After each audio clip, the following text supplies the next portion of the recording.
नमस्कार मंडळी, आज आम्ही म्हणजेच माध्यम कला मंच खास तुमच्यासाठी आई, मी आणि गप्पा हा एक आगळा वेगळा कार्यक्रम घेऊन आलो आहोत. आई, मी आणि गप्पा या कार्यक्रमाचा शुभारंभाचा प्रयोग 14 फेब्रुवारी 2020 रोजी कला वैभव प्रबोधनकार ठाकरे क्रीडा संकुल विलेपार्ले इथं झाला.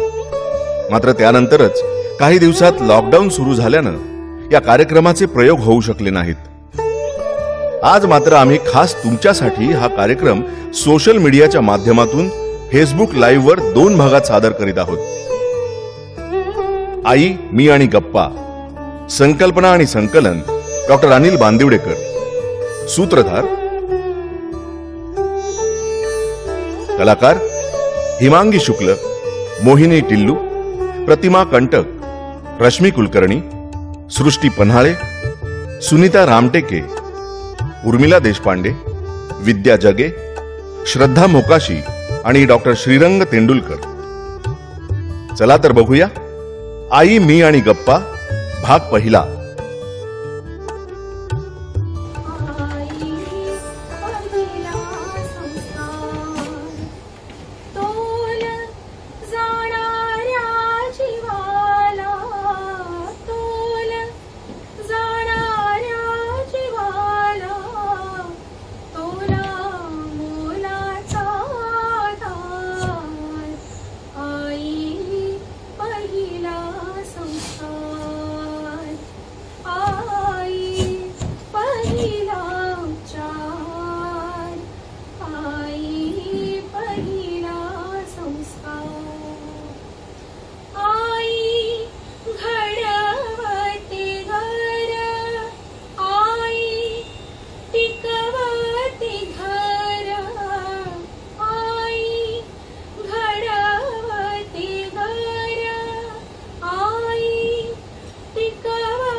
जगतावर नाही म्हणून श्रीकाराच्या नंतर शिकरे आई, हो शिकरे आई. आई सारखी दैवत साऱ्या जगतावर नाही म्हणून श्रीकाराच्या नंतर शिकरे आई, हो शिकरे आई.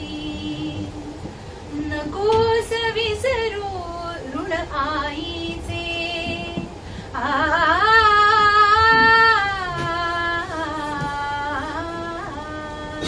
नकोस विसरू ऋण आईचे. स्वरूप माऊली पुण्याईचे, नकोस विसरू ऋण आईचे. स्वरूप माऊली पुण्याईचे. थोर पुरुष ते ठरून तियेचे, होई उतराई,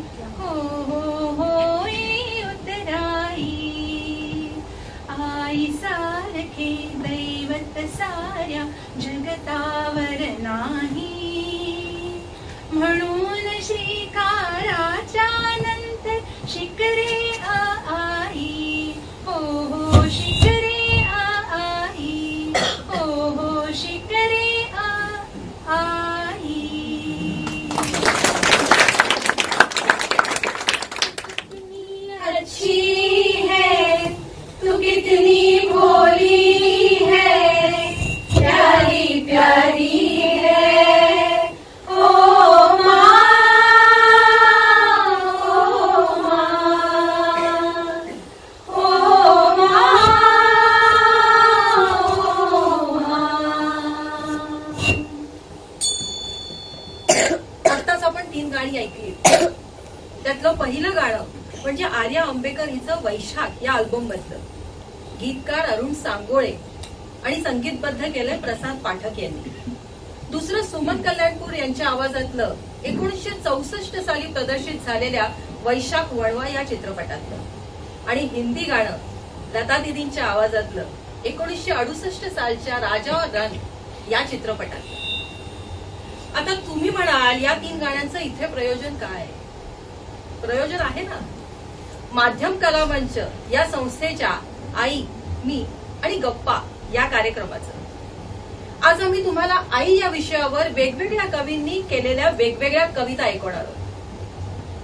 मातृदेवो भव, पितृदेवो भव, आचार्य देवो भव. म्हणजे आई, वडील आणि गुरुजन आपल्याला देवाप्रमाणे पूजनीय आहे. अर्थात म्हणतात ना की देव सगळीकडे पोहोचू शकत नाही, म्हणून त्यांनी आई निर्माण केली. त्यामुळे आई हे सनातन मातृरूपाचं एक सुंदर आणि व्यापक असं प्रतीक आहे.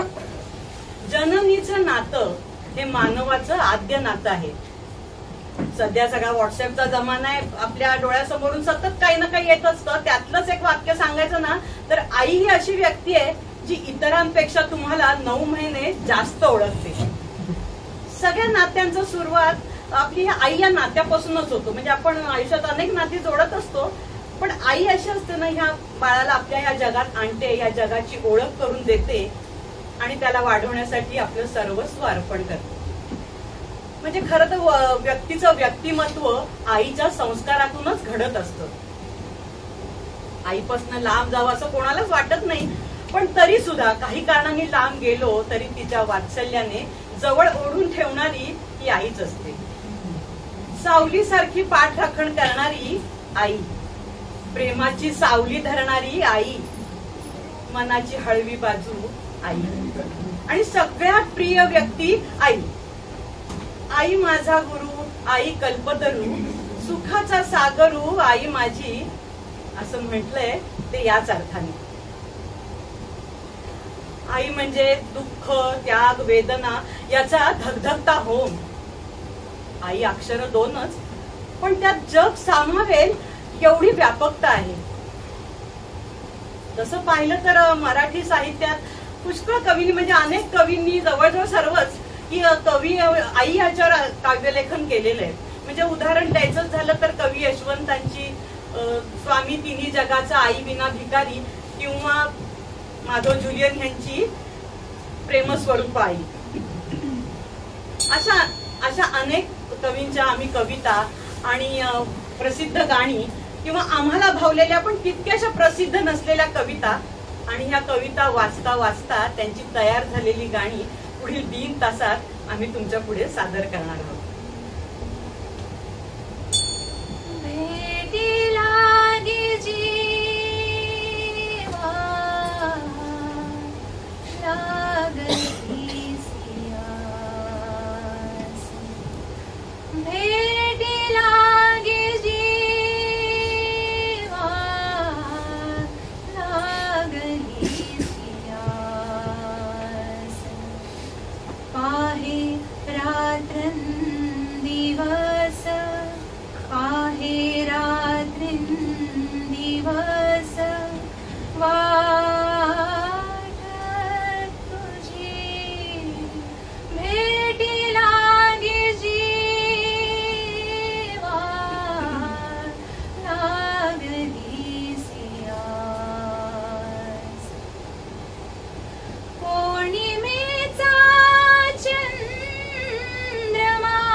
रात्रिंदिवस पाहे रात्रिंदिवस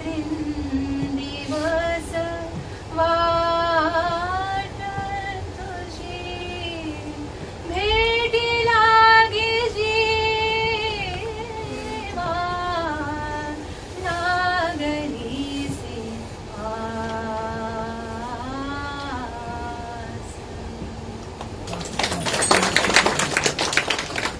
बरेच दिवस माहेरी न गेलेली सासूरवाशीण आईला भेटण्यासाठी जशी व्याकुळ आणि आतुर असते ना, अगदी तशीच अवस्था संत तुकारामांनी या अभंगात मांडलेली आहे.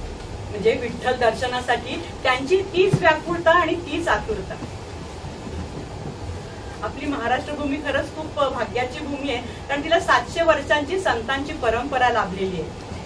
या वारकरी संप्रदायात कधी विठ्ठलाला तर कधी गुरुजनांना मातृपद बहाल केलेलं आहे. तर महानुभव पंथात परमेश्वर हीच माय, माता, जननी आणि बाप अशी संकल्पना दिसते.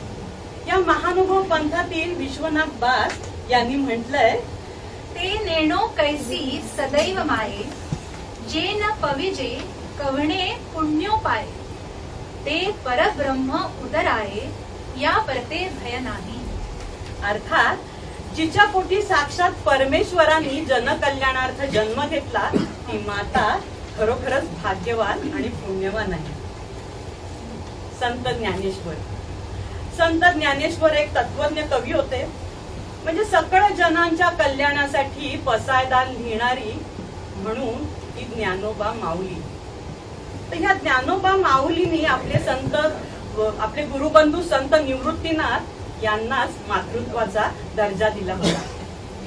बाप रखुम देवी वरु विठ्ठलू हीच ती चिरंजीवी ठरलेली त्यांची म्हणजे ज्ञानेश्वरांची नाममुद्रा. मोगरा फुलला, मोगरा फुलला, मोगरा फुलला, मोगरा फुलला. फुले विचिता बहरू कळियासी आला. मोगरा फुलला, मोगरा फुलला. मनाची गुंती गुंफियला शेला. मनाची गुंती गुंफियला शेला. बाप रखुम देवी वरु विठ्ठले अर्पिला. मोगरा फुलला, मोगरा फुलला.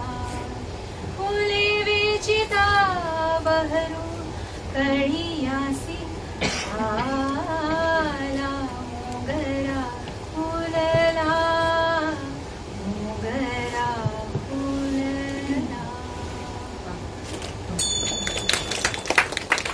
अशाच विठू माऊलीच्या भक्ती रसात दंग झालेले संत नामदेव म्हणतात, अगे तू माऊली संतांची सावली, आठवीतली घाली प्रेम पाना. प्रेम पाना पाजी अगे माझे आई, विठाई गे माई बोरसू. तर दुसऱ्या अभंगात ते म्हणतात, तू माझी माऊली मी तुझे वासरू, नको पाना चोरू पांडुरंगे. कल्पना करा अशी ही विठू माऊली आणि तिच्या अवतीभोवती भक्तिभावाने बिलगलेली ही संतांची मांदी आई. तुम्ही आम्ही एक चित्र डोळ्यासमोर आणू शकतो, पण जेव्हा संत जनाबाई असं ह्या विठ्ठलाचं रूप मनोमन पाहतात ना, त्यावेळेला त्या अभंगात असं म्हणतात, विठू माझा लेकरवाळा, विठू माझा लेकरवाळा. संगी गोपाळांचा मेळा, संगी गोपाळांचा मेळा. विठू माझा लेकरवाळा.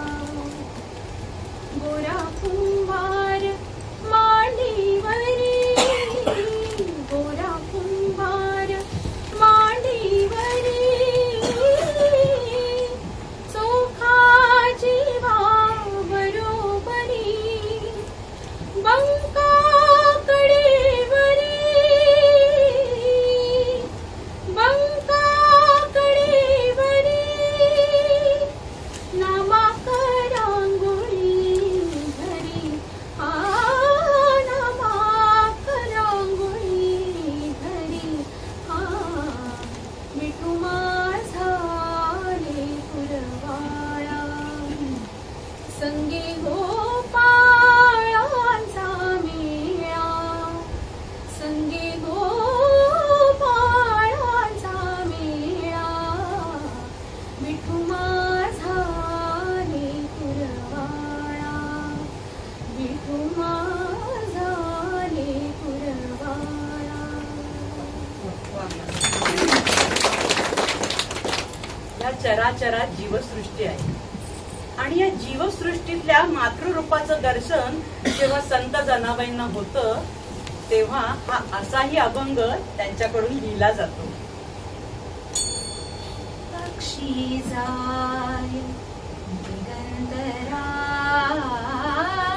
पक्षी जाय दिगंतरा, बालकासी आणि सारा, बालकासी आणि सारा, पक्षी जाय दिगंतरा,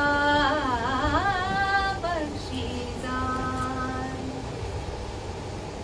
घार हिंडते आकाशी, घार हिंडते आकाशी, झेप घाली पिल्ला पाशी, पिल्ला पाशी, पक्षी जाय दिगंतरा, पक्षी जाय दिगंतरा, बालकासी आणि चारा, बालकासी आणि चारा, पक्षी जाय दिगंतरा, पक्षी जाय. अशी ही भक्ती रसात गुंग झालेली संत मंडळी. मग याला संत एकनाथही अपवाद कसे असतील? माझे माहेर पंढरी, माझे माहेर पंढरी, आहे दिवरीच्या तिरी, आहे दिवरीच्या तिरी. बाप आणि आई, बाप आणि आई, माझी विठ्ठल रखुमाई, माझे विठ्ठल रखुमाई, माझे विठ्ठल रखुमाई. माझे माहेर पंढरी, माझे माहेर, माझे माहेर, माझे माहेर पंढरी, आहे विवरेच्या तिरी, आहे विवरेच्या तिरी. माझे माहेर पंढरी.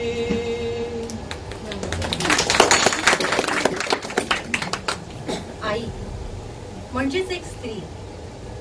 स्त्री जीवनाचं खरं चित्र हे लोकगीतांमधून प्रकट होतं आणि मराठी लोकगीतांमध्ये स्त्री गाण्यांचा समावेश होतो. अहो साने गुरुजी तर म्हणतात, ज्या वाङ्मयात स्त्रियांनी आपला आत्मा संपूर्णपणे ओतलाय असं वाङ्मय म्हणजेच ओवी वाङ्मय.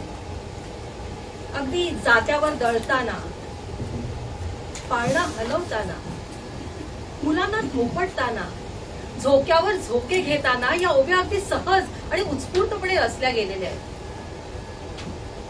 निज निज बाळा माझ्या काळजाच्या देण, तुझ्या पाळण्यात माझ्या माहेरच्या पेण. ही वामनदादा कर्डक यांची ओवी. माय माय करू माय साखर फुटाणा, तिचे बोल गोड लागे मला उठूशी वाटना. अशा काही पारंपरिक ओव्या आहेत. बया ग बया माय नव्हती माझी काशी, मला जन्म दिला तवा माय होती गा उपाशी. आई वाचून माया माया कुणाला फुटना, पावसा वाचून रान रान हिरव दिसना. या पारंपरिक ओव्यांमधून आईची महती दिसून येते. बाळासाठी आई तुझा जीव संसारी गुंतला, भक्तांसाठी पांडुरंग उभ्या मुक्याने राहिला. प्रौढपणी झालो आज तुझ्यापासून या दूर, तुला भेटायासी परी जीव जाहला आतुर. आतुरला माझा जीव रमे पाडसात माझ्या, खेळवितो जोजवितो नातवंडा लागी तुझ्या. तुझ्या वडाचा विस्तार आज केवढा वाढला, शाखा पारंब्या बांधती तुझ्या नावाचा इमला. इमल्यात नांदतीला अशा पिढ्यांवर पिढ्या, सजवितील संसारा रागून चिमण्या बोबड्या. गदी माडगुळकरांच्या ओव्यांमधून आईचं शब्दचित्र अगदी थोडक्यात रेखाटलेलं दिसतं. कवी माधव जुलियन यांची ही कविता अगदी सहज स्मरणात आहे.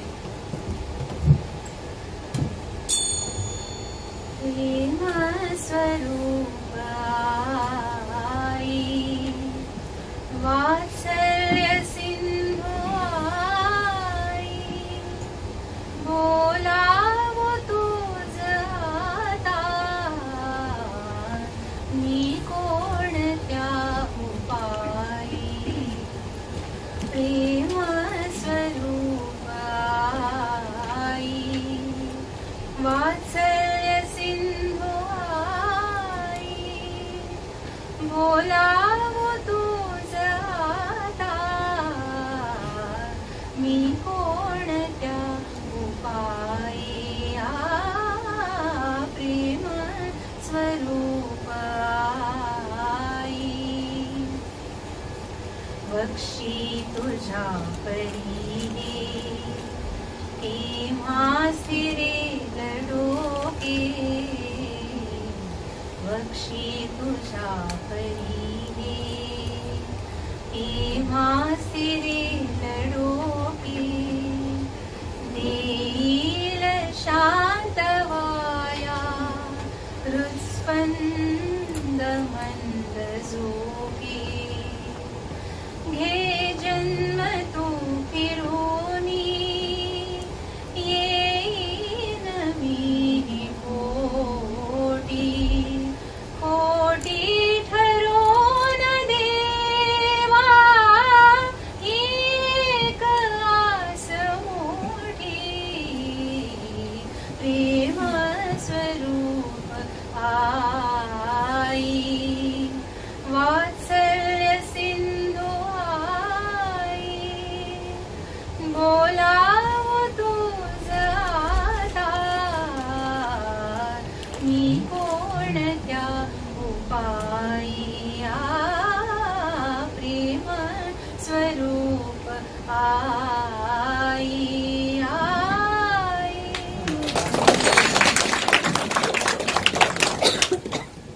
अशीच एक भारतांबेची कविता आहे नाही का? भारतांबे म्हटलं ना की त्यांच्या कविता आठवतात, ते म्हणजे उत्कट भावना अगदी साध्या सरळ सोप्या शब्दात सांगितलेल्या. म्हणजे आणि त्यांच्या कवितांना एक मुळातच गेयता होती. त्यामुळे त्यांच्या कवितांची जेव्हा गाणी झाली तेव्हा ती सर्वसामान्य माणूस अगदी सहज जाता येता तो गाऊ शकत होता. मला खात्री आहे आता आपण गाणं ऐकल्यावर ते इथून जाताना प्रेक्षक त्यांच्या मनात ते रेंगाळत राहणारच आहे. निजल्या तान्यावरी माऊली, दृष्टी सारखी धरी, निजल्या तान्यावरी,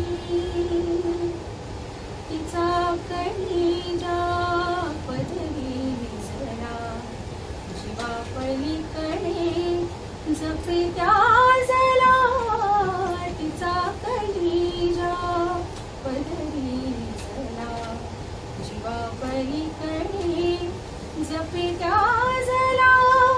कुरवाळुनी चिमण्या राजाला, कुरवाळुनी चिमण्या राजाला, चुंबी वरचे वरी, निजल्या तान्यावरी माऊली, दृष्टी सारखी धरी, निजल्या तान्यावरी.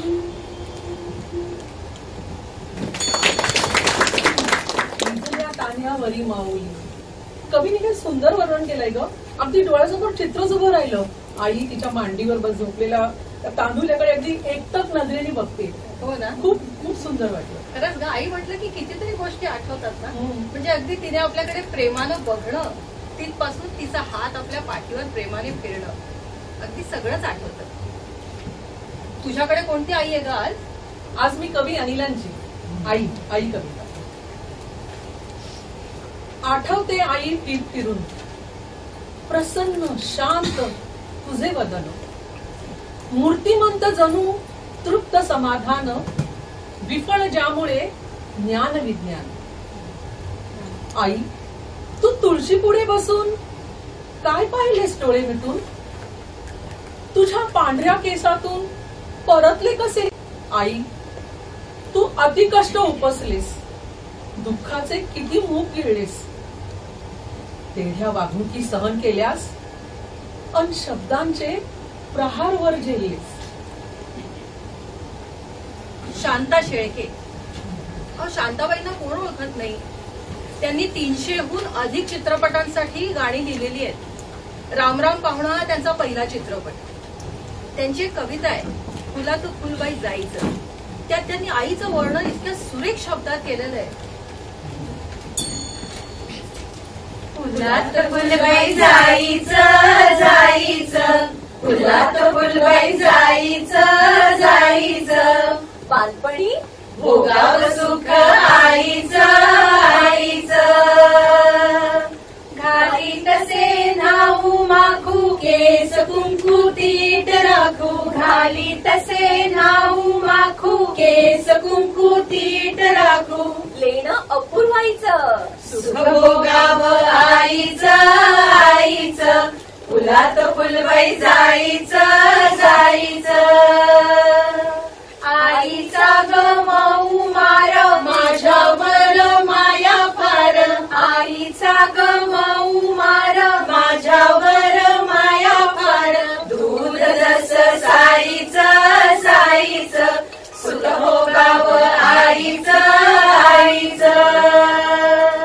झिम्मा फुगडी रंगली ओव्या गात सांज झाली, झिम्मा फुगडी रंगली ओव्या गात सांज झाली, नाव माय बाईचं बाईचं, सुख भोगाव आईचं आईचं. फुलात फुलबाई जायचं जायचं, सुख भोगाव आईचं आईचं.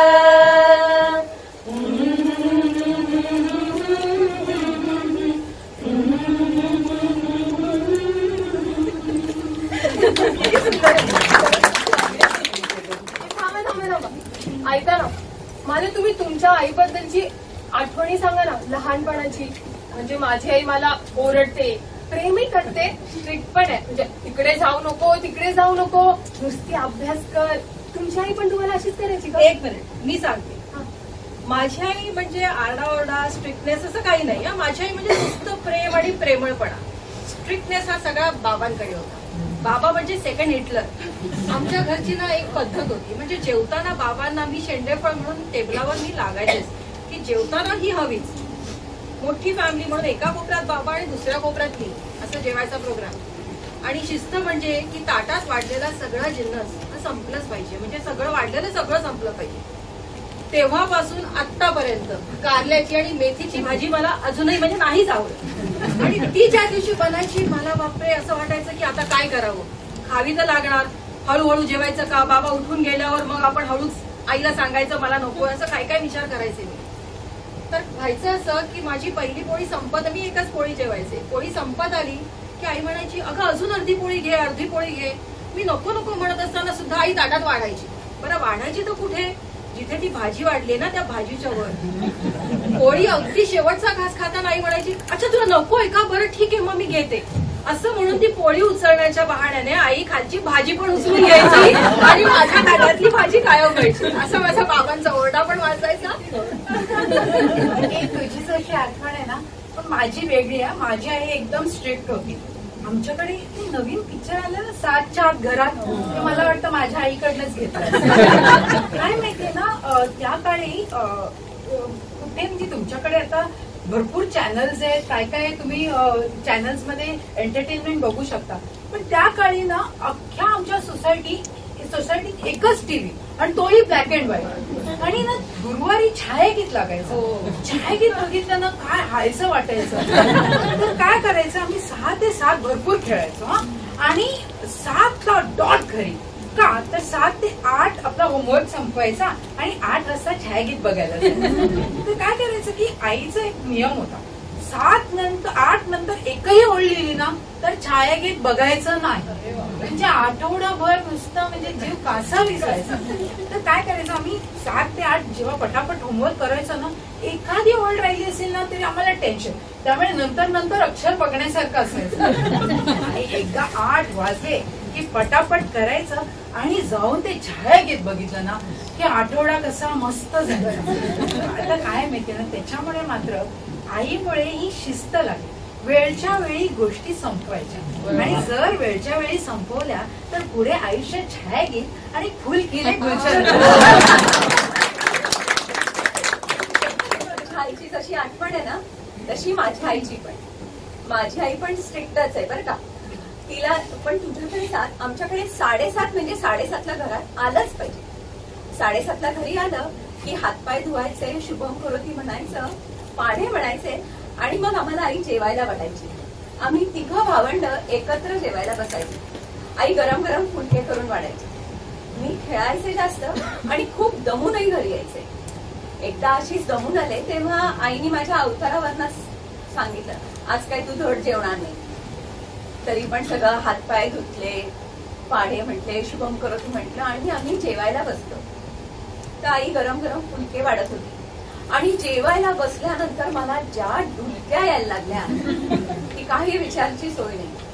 आणि आईने फुलका वाढला, मी जेवायला सुरुवात केली आणि जी झोप येत होती मी पोळीचा घास उचलला आणि वरणात घालायच्या ऐवजी पाण्याच्या पेल्यात घातला आणि खाणार.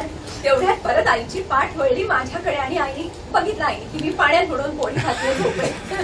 जो पाठीत लाटण्याचा दणका बसलाय ती झोपच उडाली. पण त्याच्यावरनं ना एक कळलं की आपल्या शारीरिक कपॅसिटीच्या बाहेर जाऊन कुठलंही काम कितीही आवडीचं असलं तरी करायचं नाही.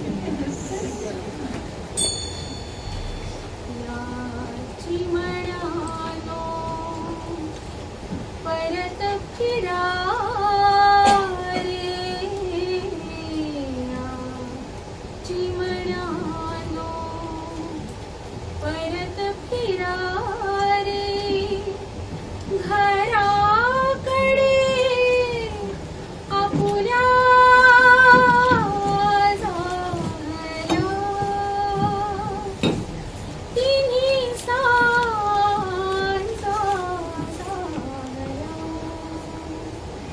झाल्या. 10 दिशांनी राता अंधाराला पूर. अशा वेळी असून रे आई पासून चुक चुक करीते पालवाच.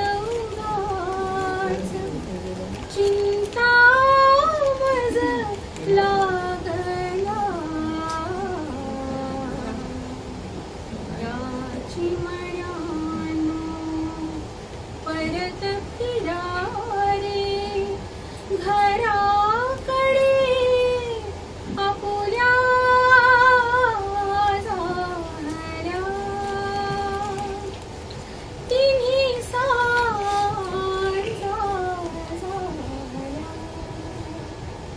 झाल्या.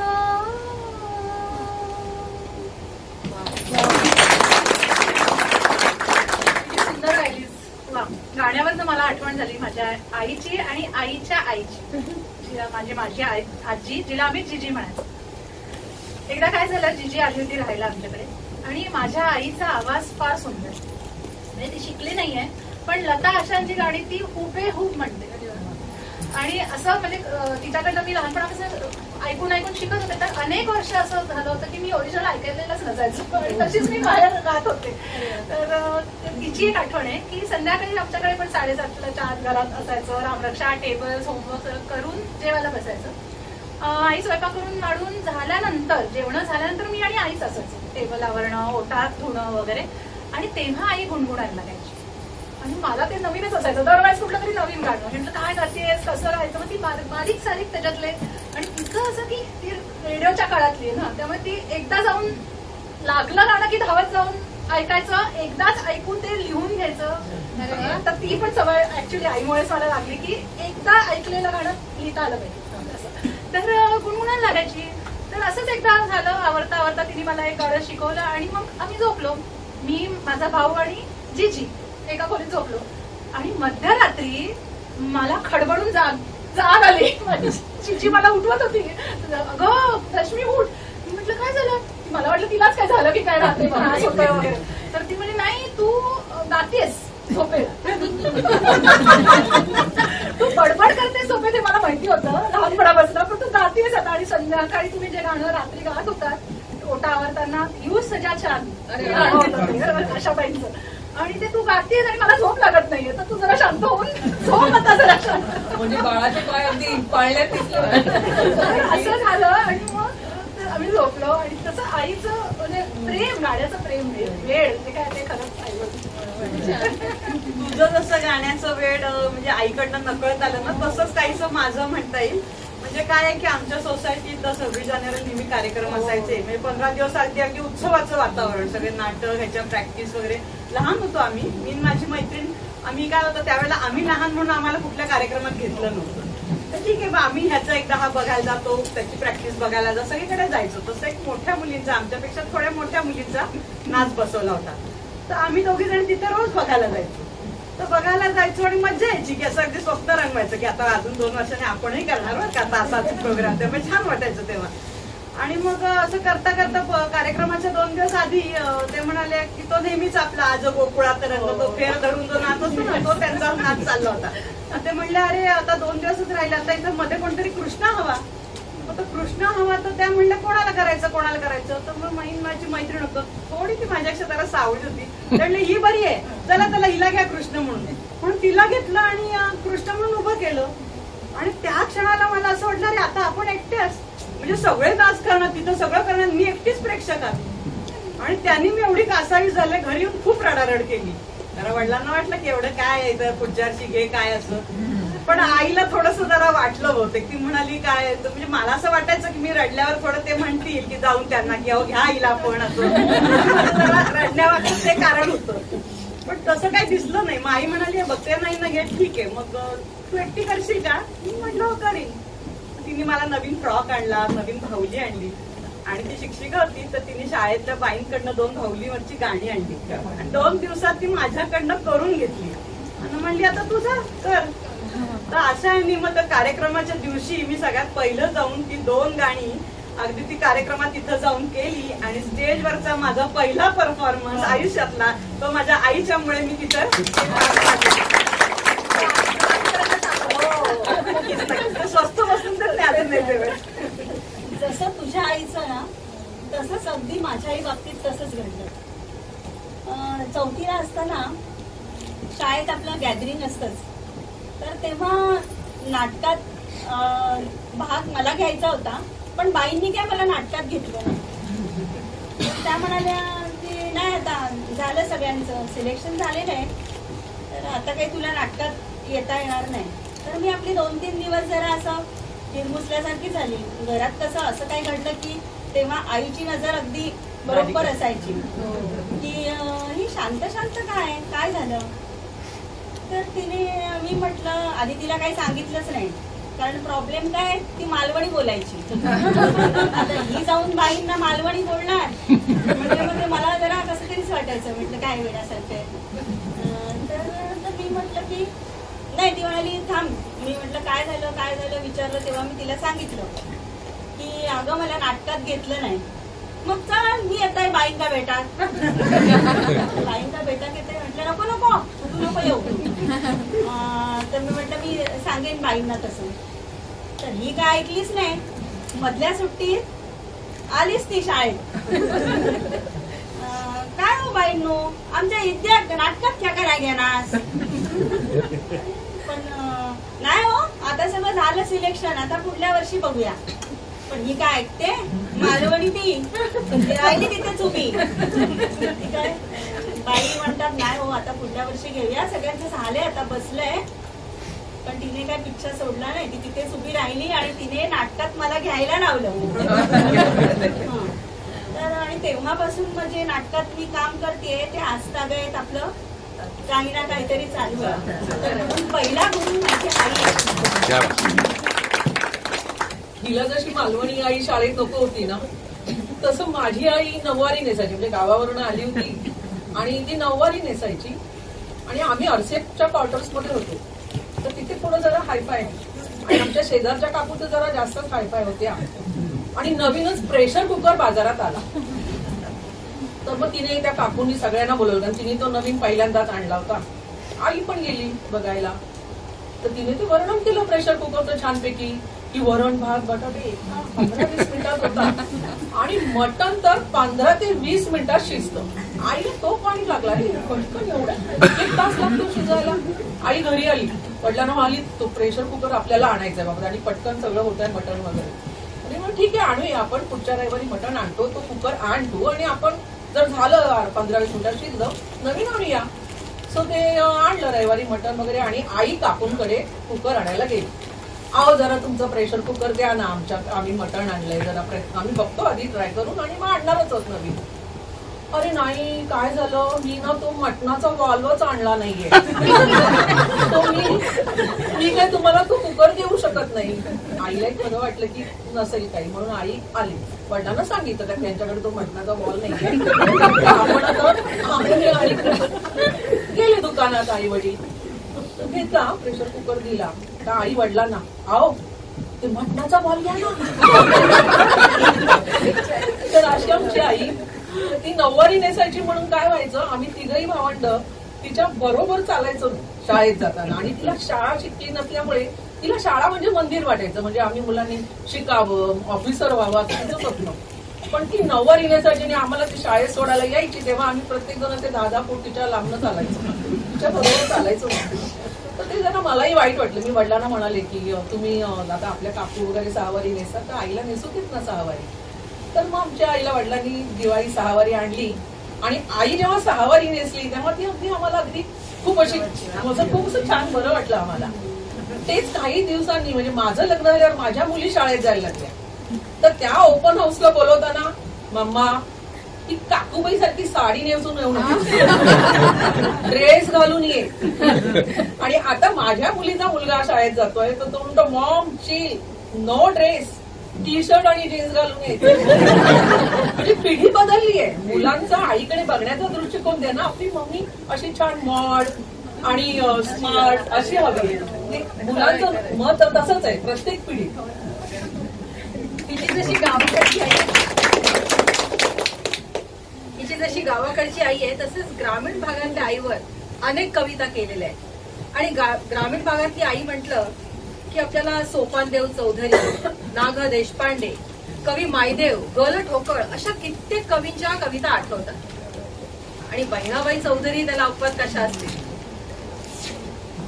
माझी माय सरस्वती मालेशी कविते बोली, लेक बहिणाच्या मनी भीती गोपित पेरती,